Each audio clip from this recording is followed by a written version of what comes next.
Assalamualaikum warahmatullahi wabarakatuh. Waalaikumsalam warahmatullahi wabarakatuh. Iya, terima kasih Kak Abdu. Adik-adik, kita akan membahas tentang geografi kelas 9. Nah, jadi untuk adik-adik kelas 11, Kelas 11. dipersiapkan catatannya ya, biar nanti bisa mencatat apa-apa yang disampaikan oleh Kak Abdu. Oke, langsung saja dipersilakan Kak Abdu. Dan terima kasih Misti. Izin share dulu ya. Oke, adik-adik, kita akan membahas geografi kelas 11. Nah, di sini udah peminatan ya. Kalau di geografi kelas 11 sudah peminatan, ini untuk anak-anak IPS gitu. Oke, nah ini sangat seru ya soal-soalnya. Kita lihat nomor satu. Dampak utama dari posisi geografis Indonesia yang terletak di antara benua Asia dan Australia. Ini memang posisinya yang sangat menguntungkan Indonesia ya. Ya, kita cari yang paling cocok dengan kondisi kita. A. Menjadi titik pertemuan pedagang antar benua. Nah, sementara ini benar ya, kita cek yang selanjutnya. Terisolasi dari pedagang. Oh, ini bertentangan ya. Tidak terisolasi, malah jadi banyak perdagangan gitu. Oke, yang ke C-nya memiliki iklim yang ekstrim. Kita lihat peristiwa malah kebalikannya ya. Yang D tidak memiliki hubungan diplomatik ekonomi. Oh, kebalikannya. Yang E menjadi pusat migrasi negara tetangga. Mungkin tapi tidak terlalu berhubungan dengan posisi kita. Ini yang paling tepat berarti yang A. Hmm. Yang paling tepat adalah yang A. Oke, lanjut. Nomor 2. Salah satu dampak yang menguntungkan bagi Indonesia dengan posisi yang berada di antara Samudra Pasifik dan Samudra Hindia. Oke, kita cari yang paling cocok ya. Memiliki akses terbatas terhadap pasar global. Kebalikannya ya. B. Menjadi pusat kegiatan ekonomi internasional. Mungkin, tapi ini berhubungan dengan posisi Samudra Pasifik dan Hindia. Kita lanjut lagi. Yang C. Menjadi titik transit penting bagi perdagangan laut. Betul ya? Yang D. Terdapat arus yang membantu ber lalu sumber nelayan. Oke, yang E memiliki sumber daya energi listrik yang potensial. Ini kalau dilihat dari konteks soalnya, ini lebih condong ke C, titik transit penting bagi perdagangan laut gitu. Jadi di Indonesia itu karena kepulauan ya, jadi banyak sekali pedagang-pedagang yang singgah dulu gitu di Indonesia, apalagi posisinya sangat menguntungkan di antara Samudra Pasifik dan Samudra Hindia. Oke, lanjut nomor 3. Tiga, wilayah Indonesia sering terjadi gempa bumi dan aktivitas vulkanik yang tinggi karena wah ini ada kata kuncinya gempa bumi dan aktivitas vulkanik yang tinggi. Kita cari yang paling cocok. A. Berada dekat lempeng Indo-Australia. Benar, tapi kata selanjutnya salah ya. Yang statis. Oke, bukan. B. Berada di lempeng Pasifik dan Asia. Eurasia mungkin ya. Yang aktif. Itu betul ya. C. Terlindung oleh lempeng Asia dari aktivitas seismik. Kebalikannya ya. D. Berada di luar zona seismik utama. Kebalikannya. E. Memiliki aktivitas vulkanis yang rendah. Kebalikannya ya. Terutama Jawa Barat, Jawa ya, Pulau Jawa itu vulkanisnya malah tinggi ya. Jadi yang paling tepat adalah yang B gitu ya. Ini yang B yang paling tepat. Oke, lanjut. Nah, ini salah satu kebanggaan kita ya di nomor 4 itu kita pernah mengadakan Pekan Olahraga Nasional yang ke-20 tahun 2022. Dan lambangnya adalah seperti ini. Ini gambar kang po itu adalah kanguru ya. Kanguru pohon, kang pohon gitu. Kalau ini burung kalau dilihat sekilas ekornya itu ciri khas dari burung cendrawasih. Ini cendrawasih. Oke, kita akan cari pernyataan yang tidak tepat dari gambar-gambar ini ya. A. Merupakan fauna endemik Papua. Kanguru pohon, betul ya, itu hanya ada di Papua. Cendrawasih juga hanya di Papua. B. Habitatnya di hutan musim tropis, betul ya. Yang C. Masih dapat ditemukan di benua Australia. Kalau kanguru, iya kita setuju. Tapi kanguru pohon, kayaknya tidak ya. Cendrawasih apalagi. Yang B. Jadi kemungkinan yang C ya. Kita lanjut lagi. Yang D.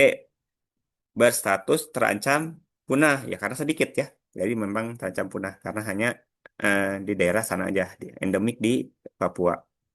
Yang E. Satu di antaranya merupakan hewan berkantung. Ya, betul ya. Kanguru adalah hewan berkantung.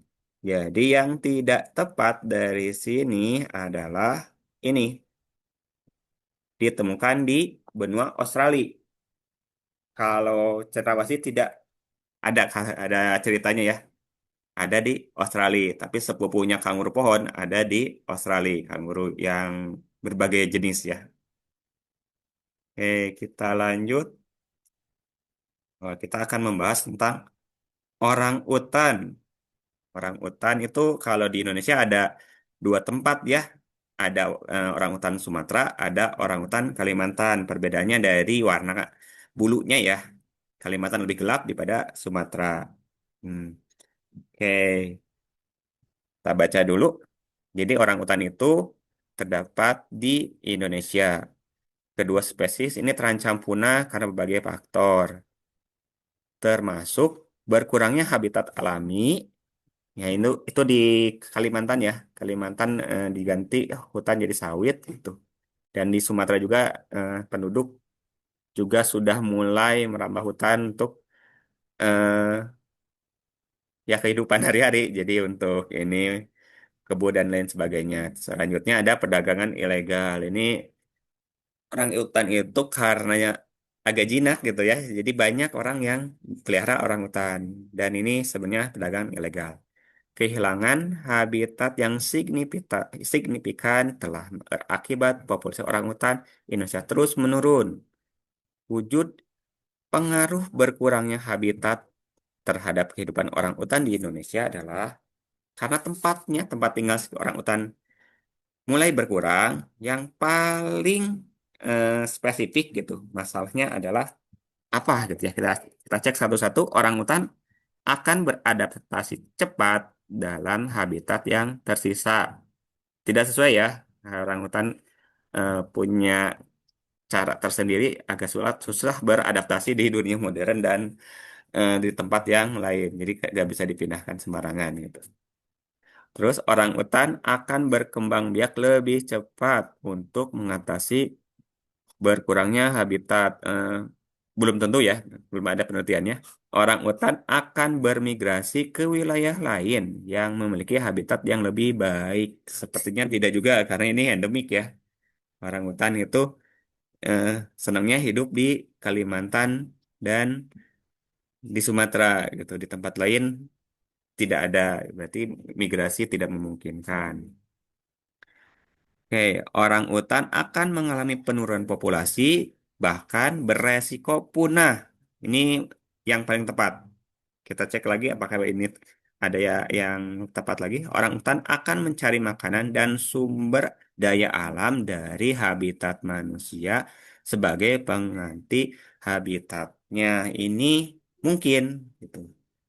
Mungkin ketika hewan kekurangan makanan, dia akan mencari ke tempat lain. Tapi kalau menggantikan tempat manusia gitu seperti di film-film kayaknya tidak mungkin juga gitu. Itu mah terjadi malah karena manusia mengambil lahan atau habitat orang utan. Jadi mereka berinteraksi dengan makanan yang sama. Jadi yang paling tepat ini adalah yang D. Jika habitat orang utan berkurang, maka ada akan terancam punah. Hmm. Oke, lanjut yang D.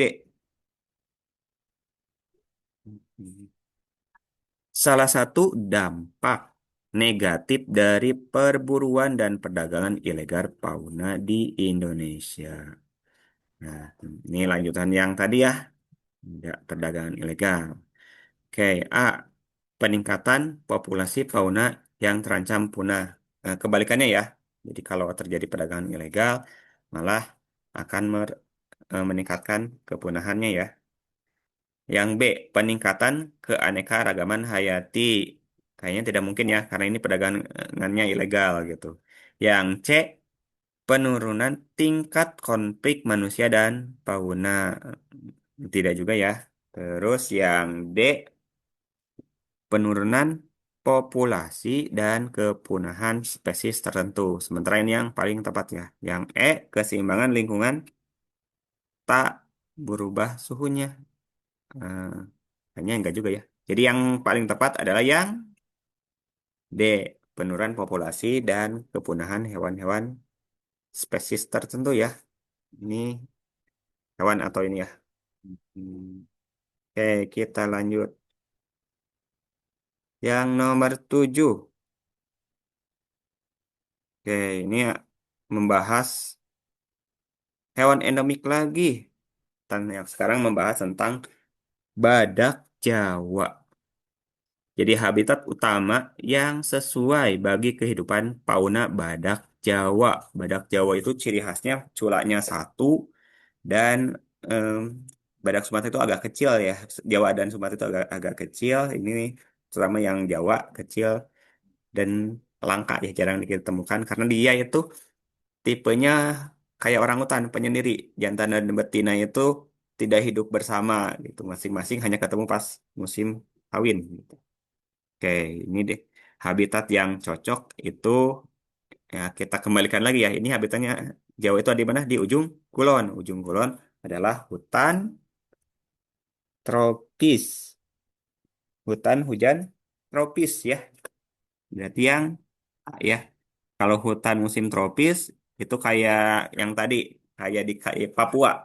Kalau yang badak itu hutan hujan tropis. Jadi memang suka basah karena habitatnya emang lumpur gitu badak Jawa itu. Jadi susah kelihatan. Hmm. Oke, kita lanjut lagi. Nomor selanjutnya nomor 8. Nah, kita akan baca tabel. Berikut ini tabel umur harapan hidup saat lahir. Ini di daerah Jakarta waktu tahun 2022. Ya. Oke. Berdasarkan tabel tersebut, kasus bayi lahir mati. Jadi pas lahir meninggal gitu ya. Di DKI Jakarta terdapat di mana gitu. Karena di sini adalah tabel usia umur harapan hidup, berarti semakin tinggi umur harapan hidupnya, maka akan semakin sedikit kasus bayi lahir mati. Jadi kita akan nyari yang paling kecil. Nah, di sini yang nomor 8 yang paling kecil adalah Kepulauan Seribu di 69,20 angka harapan hidupnya. Ini angka harapan hidupnya lumayan paling rendah ya dibandingkan yang lain. Berarti angka kematiannya bayi lahir mati itu tinggi. Yang E. Hmm. Oke, nomor 9. Wah, ini mungkin kita sering ya, sering lihat di tempat wisata ada atau di taman kota ada kasus kayak gini. Di gambar ini terdapat bunga yang hancur gitu. Gak tahu kenapa hancurnya kenapa. Kayak kita cek pernyataan yang paling sesuai yang mencerminkan gambar ini gimana ya. Oke, terjadi interaksi antara unsur biotik dan abiotik. Tidak jelas ya. Oke. B. Daya dukung lingkungan tidak berfungsi. Kemungkinan jawaban yang ini. Etika lingkungan tidak berfungsi. Etika tidak kelihatan. Indeks kualitas udara meningkat. Tidak nyambung ya. D. Daya tampung lingkungan optimal. Nah, yang ini yang paling tepat yang sebenarnya antara B dengan E. Tapi yang paling tepat adalah yang B. Daya dukung lingkungan tidak berfungsi. Ini terjadi kayak gini biasanya. Populasi penduduk lebih banyak dibandingkan wilayahnya. Jadi ya misal ya ada orang yang ikut duduk di rumput di kebun gitu. Akhirnya bunga-bunganya rusak gitu. Berarti yang paling tepat itu yang B.